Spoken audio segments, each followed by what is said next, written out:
ഒരുമാതിരി വൃത്തിയായിട്ട് ഇരുട്ട് പേടിയോ? നിനക്ക് പേടിയുണ്ടോ? അങ്ങനെയൊക്കെ ചെറുതായിട്ടൊരു പേടി. മനസ്സിന് ധൈര്യം ഉണ്ടായാൽ മതിയാ. വലിക്കാൻ എന്തെങ്കിലും ഉണ്ടോ? അച്ഛൻ വലിക്കത്തില്ലല്ലോ. നീ എപ്പോഴാ വലിക്കാൻ തുടങ്ങി? ഹലോ,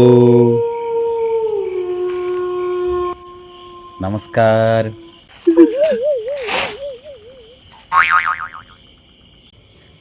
ഈയോടെ ഇവനൊന്നും പ്രയത്തെ കണ്ടിട്ടില്ലേ ചേട്ടാ? വലിക്കാൻ എന്തെങ്കിലും ഉണ്ടോ? നീ പേടിക്കണ്ട, ഞാൻ അത്താഴമൊക്കെ കഴിച്ചിട്ടാണ് നിൽക്കുന്നത്. പഴയ പോലെ ചോരയൊക്കെ കുടിച്ച് മടുക്കുന്നു, ഒരു ഗുമ്മില്ല. അതാ ഒരു ചെയ്യുന്നതിന് വേണ്ടി ചോദിച്ചത്.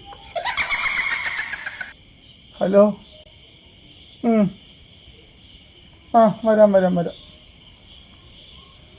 ആരാ? വൈഫാ? ആ വരുന്നില്ല. ഓ, അതിനൊക്കെ മുമ്പ് ഞാനൊക്കെ എന്ത്. അതെ, ഞാൻ വലിക്കാറില്ല. ഹാ, എന്നൊരു കാര്യം ചെയ്യ്, നിങ്ങളെ വിട്ടോ. വേറെ ആരെങ്കിലും ഇതുവഴി വരുമോയെന്ന് ഞാനൊന്ന് നോക്കട്ടെ. പോകുമ്പോൾ ഈ മൊണ്ണയെ കൂടെ എടുത്തുകൊണ്ട് പോക്കോ.